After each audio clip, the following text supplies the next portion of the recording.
আরে কে কে আরে কি আজব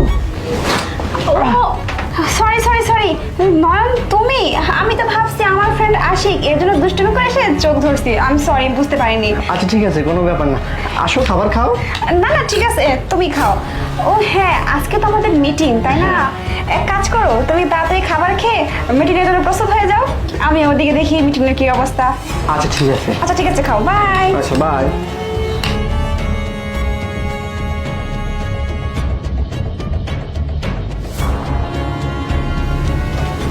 হাই লিমা। হাই, কি ব্যাপার প্রিয়া, কাজটা ঠিক মতো হয়েছে তো? হ্যাঁ, একদম পাক্কা হয়ে গেছে। এই মাত্র ওই নন খাবার খাচ্ছিল, বুঝছো? ওর খাবার পানির মধ্যে আমি ওই ওষুধটা মিশিয়ে দিয়ে আসছি। আজকে ওর খবর 12টা বেজে যাবে। আজকে মিটিং, আর আজকে মিটিংয়েই ওর প্রমোশন হওয়ার কথা। ওর প্রমোশন কি করে হয় সেটাই আজকে দেখবো, কারণ ওর যে অবস্থা করে